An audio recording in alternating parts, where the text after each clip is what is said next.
Hello. पिछले video में हम लोगों ने विद्युत धारा का ऊष्मीय प्रभाव यानी heating effect of electric current के बारे में पढ़ा, जूल के नियम्स के बारे में पढ़ा और विद्युत शक्ति और विद्युत कार्य जो इलेक्ट्रिक वर्क या इलेक्ट्रिक पावर के बारे में भी पढ़ा। इस वीडियो में हम लोग उसी के विद्युत पावर, विद्युत शक्ति और विद्युत कार्य के ऊपर ही कुछ न्यूमेरिकल सवाल होते हैं उसको सॉल्व करके समझेंगे।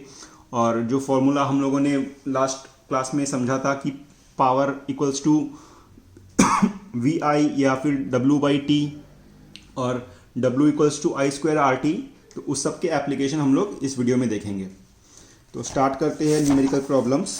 पेज नंबर में आया बताता हूँ, पेज नंबर 72 में आ जाओ। पेज 72 में तो ये प्रॉब्लम देखो, जो पहला प्रॉब्लम है इसमें लिखा हुआ है 0.5 एम्पियर विद्युत धारा को यदि 2.5 ओम प्रतिरोधक वाले तार से प्रवाहित किया जाए तो कितनी ऊष्मा उत्पन्न होगी, है ना। 0.5 एम्पियर विद्युत धारा, 2.5 ओम प्रतिरोधक। तो अभी इसमें क्या दिया हुआ है, मान लो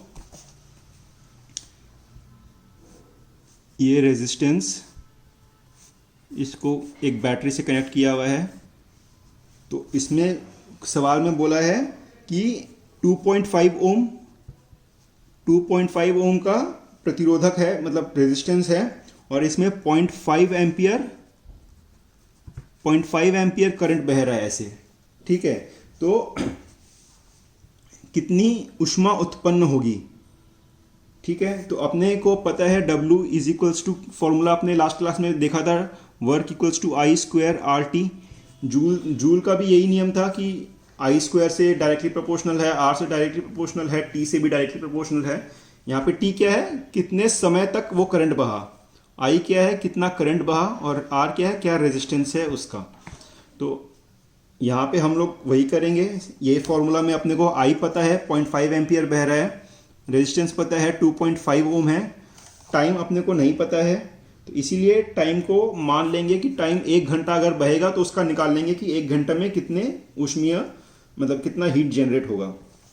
तो इसका अगर तुम लोग देखोगे तो इसका आंसर आएगा, आई कितना है 0.5, 0.5 का होल स्क्वायर, इतना इंटू 2.5, इतना इंटू, अगर टाइम को 1 घंटा लेंगे तो 1 घंटा आ जाएगा, ठीक है। तो इसका हो जाएगा, इसको 0.25, इतना इंटू 2.5, इतना इंटू 1, तो 20, इसको तुम लोग मल्टीप्लाई करोगे तो आ जाएगा 0.625, ठीक है। 0.625 वॉट आवर। अभी ये 1 घंटे था, अभी इसको अगर जूल में करना है तो इसको सेकंड में करना पड़ेगा। तो अगर इसको सेकंड में कर देंगे तो 0.625, 1 घंटा को अगर सेकंड में करेंगे तो 1 घंटा का मतलब 60 मिनट, और हर एक मिनट में 60 सेकंड, तो टोटल इतना हो जाएगा। तो इसको अगर तुम लोग सॉल्व करोगे तो इसका तुम्हारा आंसर आएगा 3600 इंटू 0.625, तो यही तुम्हारा आंसर आएगा। इसको 6.625 इतना इंटू 3600, इतना जूल इसका हीट जनरेट होगा इसमें, ठीक है। अभी बुक में देखते हैं। तो I equal to 0.5 ampere, R equals to 2.5 ohm, T equals to 1 hour अर्थात 3600 सेकेंड, है ना। T इक्वल्स टू 1 आवर अर्थात 3600 सेकेंड हो गया है। तो यहाँ देख रहे हो I 0.5, R 2.5 ओम, T को 36 सेकेंड, तो H equals to I square R T, है ना। यहाँ पे 0.24 लगा दिया है। ये 0.24 किस लिए लगाया है, क्योंकि ये आंसर को कैलोरी में लिख के आ रहे हैं, ठीक है। तो हम लोगों ने यहाँ पे जूल में छोड़ दिया, तो हम लोग जूल में भी आंसर लिख सकते हैं। तो इसको अगर मल्टीप्लाई करोगे तो देखोगे 2250 जूल, आंसर को ऐसे भी छोड़ सकते हो जूल में, ठीक है। इतना जूल हीट प्रोड्यूस होगा।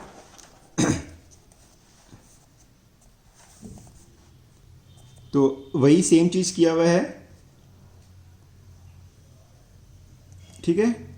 अच्छा, अभी अब देखो यहाँ पे क्या लिखा हुआ है, यदि किसी बिजली के बल्ब पर 220 वोल्ट 60 वॉट लिखा हो तो इसका अर्थ होता है कि यदि विद्युत परिपथ में इस बल्ब को लगा दिया जाए तो यह 220 वोल्ट विभवांतर पर 60 वॉट की शक्ति का उपयोग करेगा अर्थात बल्ब में प्रति सेकंड 60 जूल विद्युत ऊर्जा व्यय होगी, तब बल्ब सबसे तेज प्रकाश उत्पन्न करेगा।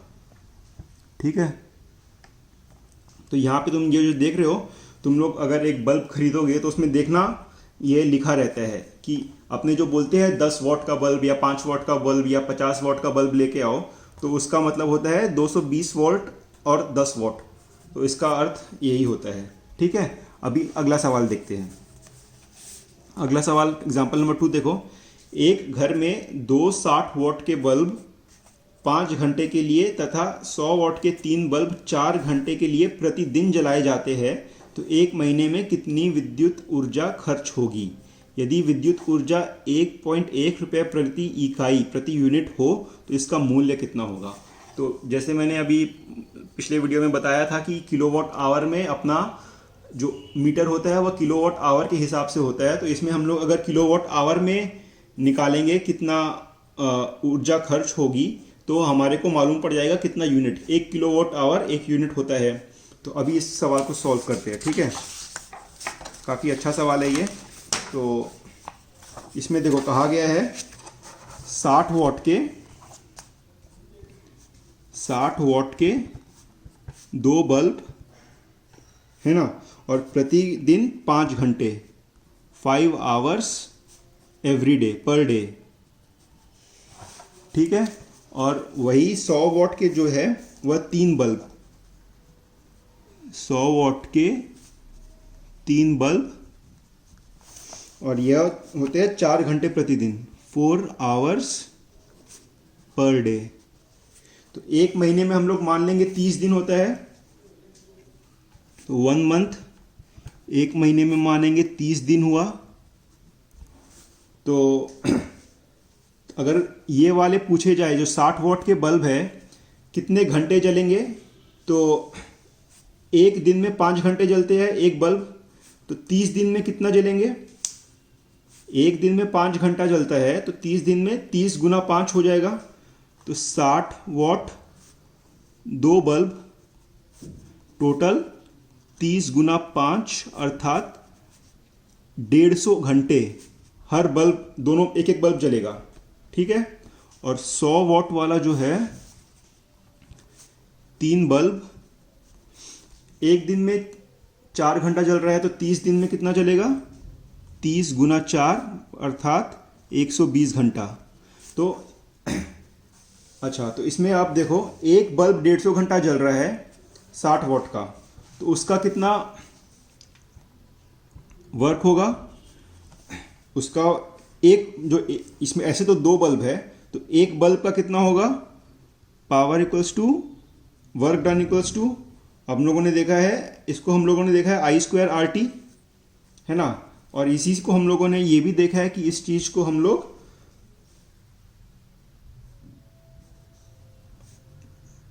ने ये भी देखा है power equals to work by time है ना। तो work is equals to power into time भी कर सकते हैं इससे। तो ये दोनों इक्वेशन एक ही आता है। यहाँ पे हमारे को देखो पावर दिया हुआ है और टाइम दिया हुआ है, तो इसीलिए हम लोग ये वाला इस्तेमाल करेंगे। तो एक ये अगर 60 वॉट का बल्ब के लिए बात करेंगे, तो 60 वॉट का बल्ब के लिए बात करेंगे तो इसका पावर है 60 वॉट और टाइम कितना है? ये 150 घंटे जला है एक बल्ब, तो टोटल कितना हो जाएगा? ये 9000 वॉट आवर एक, और इसको किलोवाट में करने के लिए हम लोग 1000 से गुना कर देंगे, भाग कर देंगे, तो 9 किलोवाट आवर हो जाएगा। 9 किलोवाट आवर हो गया ये एक बल्ब के लिए। तो और उसी प्रकार 100 वॉट का एक बल्ब के लिए अगर देखेंगे तो 100 इंटू 120 घंटे, और इसी को हम लोग किलोवाट आवर पे करने के लिए 1000 से गुना कर देंगे, तो ये 12 किलोवाट आवर हो जाएगा।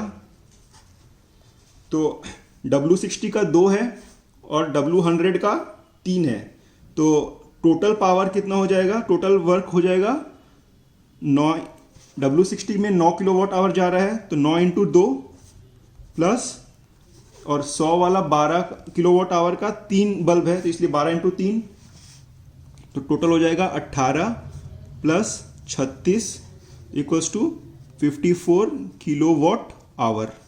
टोटल इतना ऊर्जा खर्च होगा एक महीने में, ठीक है। और इसका कितना मूल्य होगा, एक वॉट आवर का, 1 किलोवाट आवर का 1.1 रुपया है, 1 रुपया 10 पैसा है।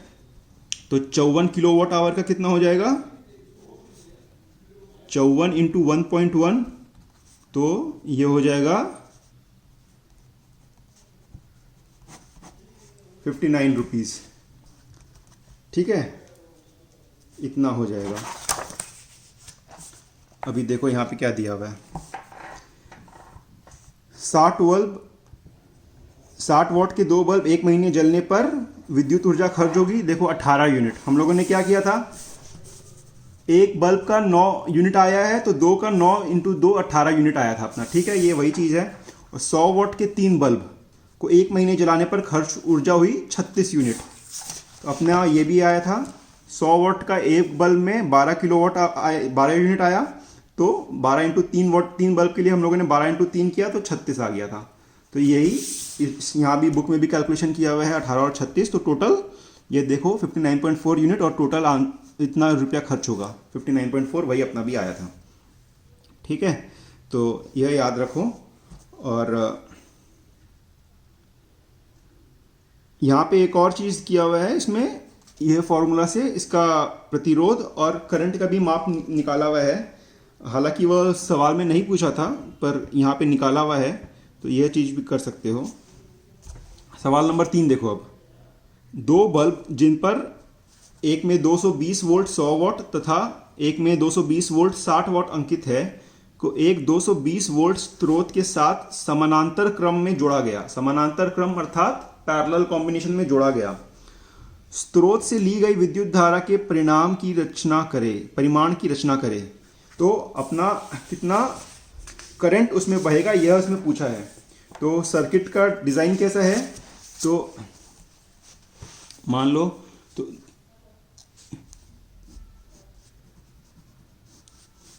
ये एक है, ये पहला बल्ब है, ये दूसरा बल्ब है, दोनों को एक 220 वोल्ट के स्रोत से कनेक्ट किया गया है।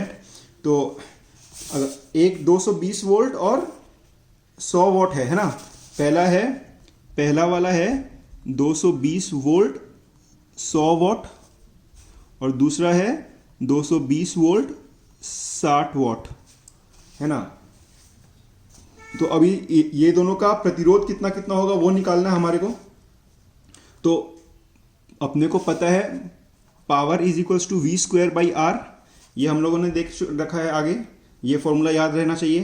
तो अगर हम लोग को इसमें ये वाले सिचुएशन में हमारे को वोल्ट पता है और वॉट पता है, पावर पता है और वोल्ट पता है, हम लोग को आर निकालना है। तो ये वाले बल्ब का प्रतिरोध कितना होगा इस फॉर्मूला से निकल जाएगा। तो इसको हम लोग लिख सकते हैं R is equals to V square by P, है ना। तो पहले वाले का अगर देखा जाए तो वोल्ट कितना है 220, स्क्वायर कर देंगे तो 220 इंटू 220 बटा 100, पावर 100 वॉट है।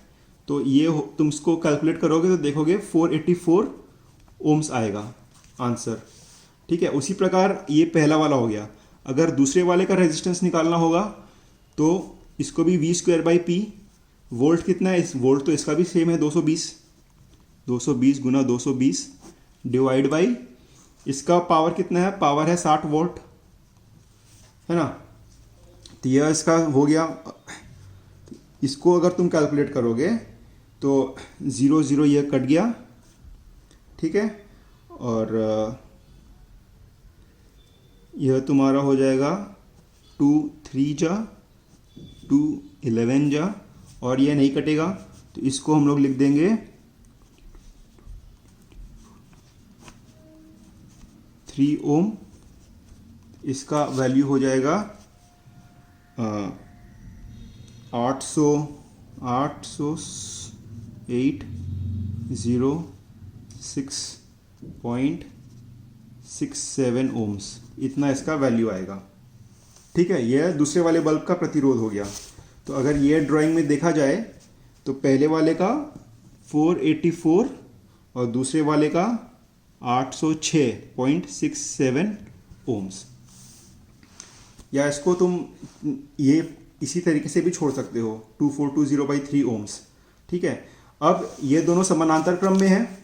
अगर समानांतर क्रम में है तो कैसे हम लोग इसको इसी चीज़ को अगर सिंप्लीफाई करना हो, हम लोगों ने पहले देखा था कि समानांतर क्रम में है और इसको अगर एक ही रेजिस्टेंस से हम लोग अगर सिंप्लीफाई कर देंगे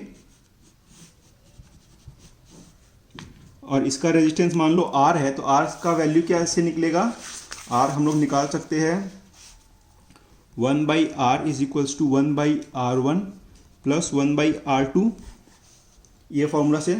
तो इक्वल्स टू 1/R1 कितना है 484 प्लस 1/R2 कितना है, R2 को हम लोग 2420/3, तो 2420 और 3 ऊपर में आ सकता है। ठीक है, तो इसको अगर सॉल्व करोगे, इसको अगर सॉल्व करोगे तो तुम लोग देखोगे, यह देखो ये तुम्हारा आएगा,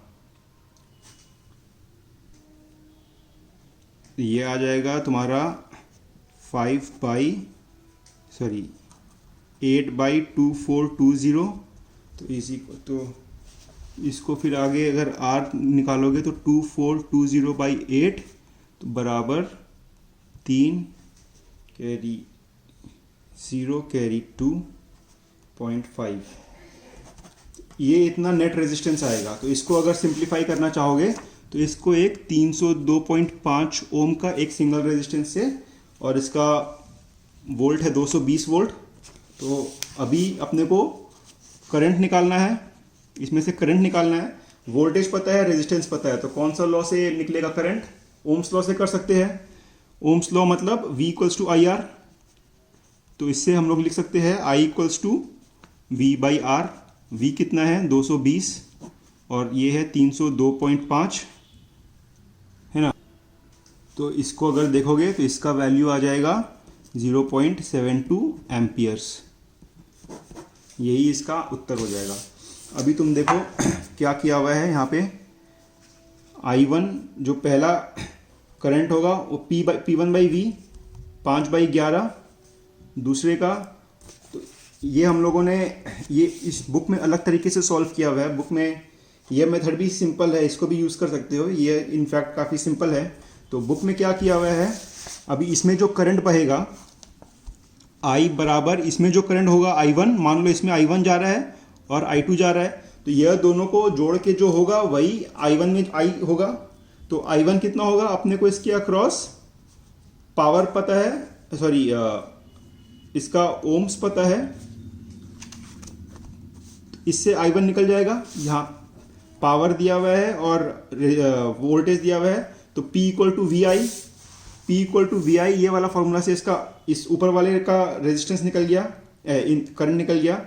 ये वाले फॉर्मूला से नीचे वाले का करंट निकल गया, दोनों को जोड़ दिया। तो इसको भी जोड़ के देखोगे तो 8/11 आएगा, 8/11 आएगा। तो इसका भी तुम लोग देखोगे तो 0.72 एम्पियर्स आंसर आ जाएगा। ठीक है, तो यह हुआ ये सवाल का आंसर।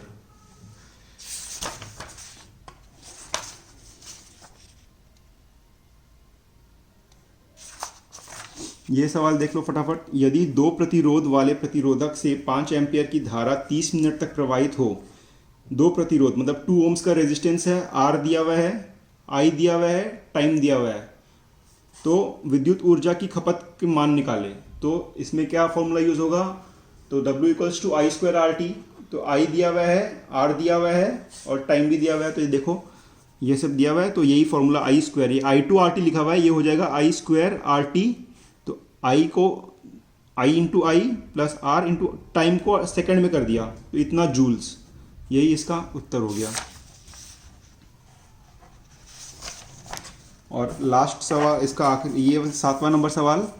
220 वोल्ट पर एक बल्ब 25 घंटे 1 यूनिट ऊर्जा का उपयोग करता है, इसकी शक्ति तथा प्रतिरोध निकाले। तो अभी इसका देखो क्या कहा हुआ है, 220 वोल्ट पर एक बल्ब 25 घंटे में 1 यूनिट का उपयोग करता है। तो अभी मान लो कि 220 वोल्टेज, इसका 220 वोल्ट पर 25 घंटा यूज़ होने पर। तो टोटल पावर कंज्यूम हो गया 1 यूनिट मतलब 1 किलोवाट आवर। 1 किलोवाट आवर तो power equals to work by time होता है।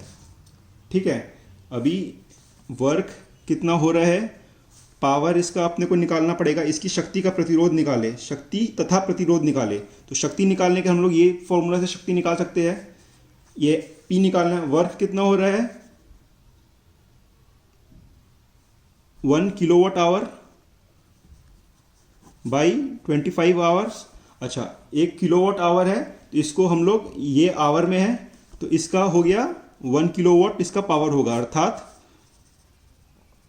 1/25 किलोवाट अर्थात 1000/25 वाट।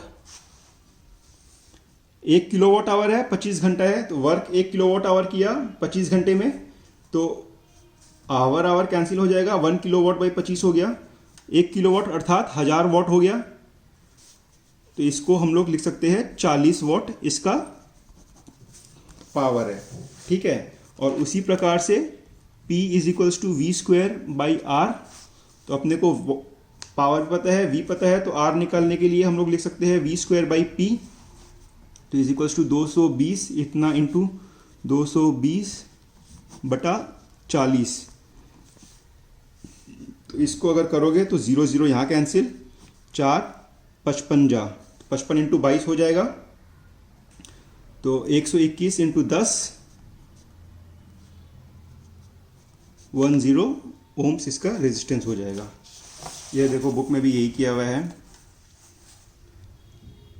1 यूनिट अर्थात 1 किलोवाट आवर अर्थात 1000 वाट इंटू 1 आवर। तो 1000 वाट इंटू 1 आवर बटा 25, तो आवर कैंसिल हो गया, और 25 40, तो 40 वाट इसका आंसर हो गया। ठीक है, और पावर = V²/R। तो 220 वोल्ट का है, 40 वाट इसका पावर है, तो 220² तो 1210 ओम इसका आंसर आएगा। ठीक है, थैंक यू।